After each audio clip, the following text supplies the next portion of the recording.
This video is on occult lore.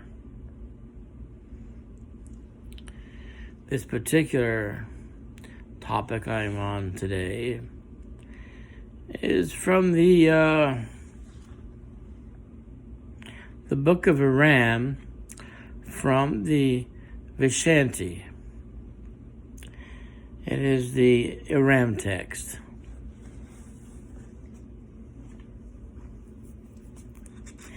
I have excerpts in my notebook. I will read to you.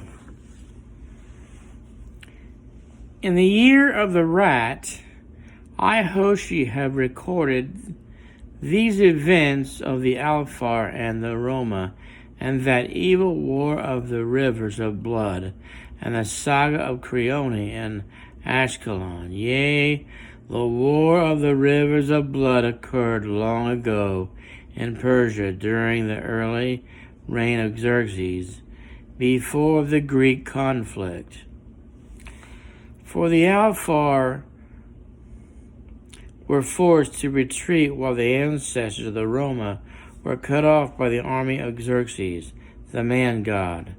This is the book of the Age of Wonders, when Adamu paid Apollo, the Sarku lord, for his wife with a rib while he slept.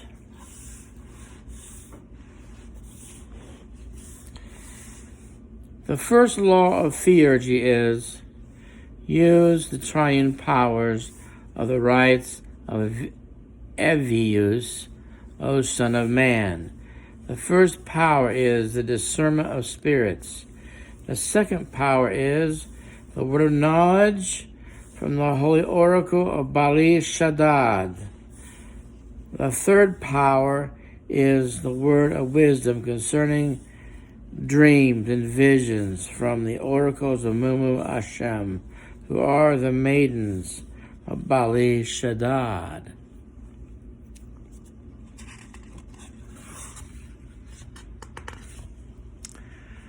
The second law of theurgy is to command the spirits by the rites of Arianius, that involve dropping 7 clean stones into the red wine and then sprinkle water into it 24 times, to drink by sipping during prayer to Verethragna and Walud, while eating white bread broken into 10 pieces before the calling of the 4 quarters, that Bali Shaddad grant you power to perform great wonders.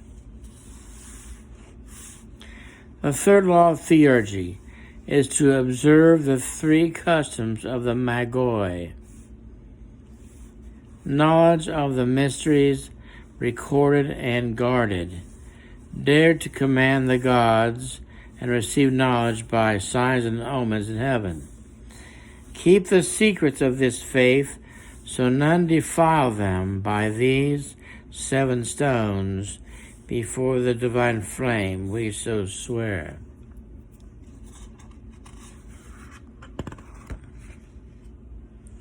In the age of Camarbis, or Michael, Anush, or Lucifer, rebelled against Camarbis and the favored son of Mumu Bali Shaddad, or Shadu, the Most High God, Lord of Hosts. Prior to this, Anush was the favored prince of heaven and the enemy of Alalush, or Chemosh, known to us as Apollyon or Urizen, and Cthulhu, the god of death.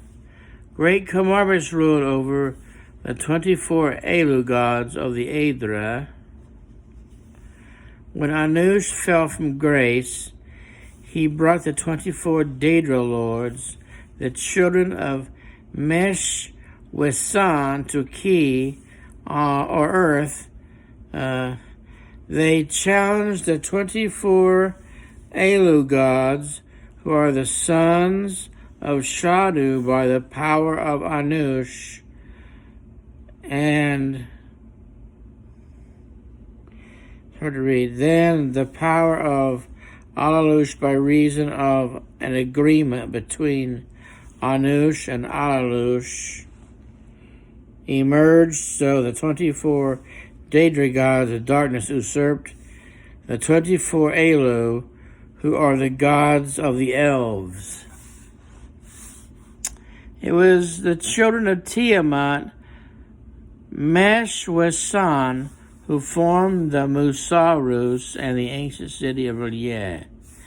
Dagon, the man god, appealed to the priests of R'lyeh to usurp the 10 kings of Atala to the south. When Dagon called down the beast of Kimash into the great deep, the waters of the grave beneath the waters of the grave, roiled with fire and thunder to destroy the isle of Atala. But our people, the Aesir elves, escaped as Hyperborea Thule was moved out of her place, and R'lyeh crumbled into the sea along with Atala of the empire of Atlan.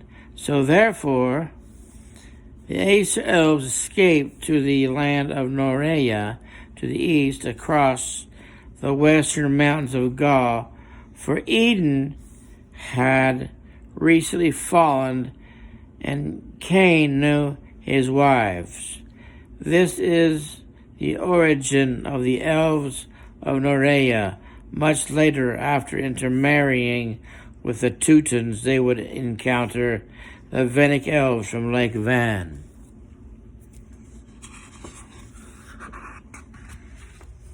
This goes on and on and on. It goes to the Battle of Lake Van. This is ancient lore of the Vishanti, the Aram text. For lo, the Canaanites worshipped Chemos of old, also worshipped him as Chemosh, but the folk of Uruk and Nippur did know him as Chemosh, and Baal, Lord of fires of the heavenly earth, in league with the dragon, whom the Druids revered greatly. It goes on, right? Voluminous texts. I want to get some of the notes from it.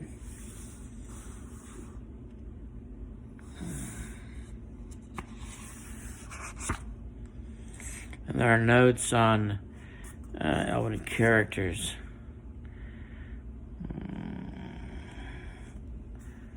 Let me see.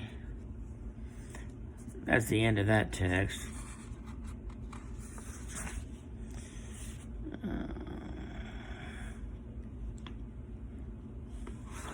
Which text is this? Origin, Dagdan. From Barbella, our God, holy and ancient, and all-powerful, from whom came the Ori, the shining ones, the Ori of the Seraphim, and the Parian, the creators of the people of Sarku. For Sarku was given 4 wives of Usgalhira, and we, the Leo Safar of Nuria, come from Sarku, not Adam. For Cain married a woman of Sarku from the land of Nod, whose meaning is the planets or wanderers. This is the doctrine of origin preserved by the entomorphs and their worshippers. It goes on to the seed of Enoch.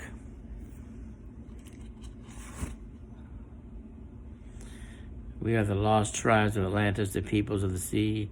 We are the wandering tribes of the Norea and the Avdalian, we who have mingled our seed with the Viking people. And it goes on, it goes on. Oh, guys, that's a lot to put into a video, but I just wanted to mention the lore from the tome known as the Vishanti, which I'm studying in depth. I try to keep this under 10 minutes, but I don't know if I'm going to make it. Occult occult lore is just as valuable, in my opinion, as spell work, sigils, anything of an occult religious nature. There are different sections that address different subjects, different topics of lore. What can I think of besides the Book of Ashanti that has lore in it? Maybe the Sacred Book of Abramelin. It talks about the prophets and such. So does the Simon Necronomicon a bit. I just thought I had mentioned that lore is some of the most basic groundwork that you can start with in your studies of mysticism or hidden knowledge, rather than just jump into spell work. First of all, I mean, it depends on your background. What's your focus? Are you like a Magoi, the Magi? Do you serve God, by some other name other than Yahweh? Or are you a Christian mystic? A Christo-pagan, perhaps? It all depends on your background, what your topic would be, why you're studying it. For myself, I'm just someone who likes to learn different cultures. I'm into studying things like pseudepigrapha, the Apocrypha, things that are basically spiritual, not religious so much as it is spiritual. A lot of people today begin with their Bible, wanting to read it. They don't know how to read it, for one thing. And then they take that Bible and try to beat you in the head with it and say, no, my preacher said this. And then some other guy said, no, my preacher said that. And it seems like a lot of people are just stirring up hatred. And in fact, it seems to be anti-ecumenical, which is coming together of different types of Christian faiths. And it seems like anymore today, in this era, in the 21st century, there's a lot of dissension in religion. And that's one of the reasons why people turn to atheism or the occult. It depends on your focus. So if I would give some people advice where to start, if they want to learn the hidden knowledge, I would suggest books like the Kabbalah. Let's see, what's it called? Sefer Yetzirah is one of the books that's most interesting. If you want to cover, say, the basis in the Tree of Knowledge, or also called the Tree of Life, so it depends on what your background is. And then there's the Avesta. The Avesta studies, I think, are very complementary to Jewish mysticism, because it walks hand in hand with Jewish mysticism, being Persian from the Zoroastrian perspectives. It's hard to say what really mystical doctrines are out there in the Christian world, unless you're into deliverance ministry and have an open mind about Mormon fundamentalism. But they are so focused on one topic only. I kind of a big turnoff if that's all they ever talk about is marriage and family, because there's more to spirituality, I think, than just how you organize your family and your tribes, like perhaps origin stories, lore. That's what I'm into saying. Perhaps mythology is the best word to describe it. Norse mythology, Greek mythology, things of that nature. If anyone wants some advice, where to start, I would say it would depend upon your ethnicity and your childhood, what you grew up with. And then gradually branch out from there and be careful what you study. Don't go into the dark side, like Thelema. Let's see, this is some forms of witchcraft, Alexandrian witchcraft. Stay away from that. Stay away from Satanism. Anything that's negative toward traditional religions is basically leading down a pathway of klephotic or lower vibrational energies. I would advise against that. I wish I had more time to talk about it, but I've already gotten 5 minutes over the 10-minute mark, so good luck with your studies into the hidden knowledge, the mysticism of the occult. Just remember, the right-hand path is the way to go. It's all right to read about both sides, the left-hand path and right-hand path, but don't choose the left-hand path. I would advise against it. Choose the right-hand path, walking in the light. Stay on the path, and good luck.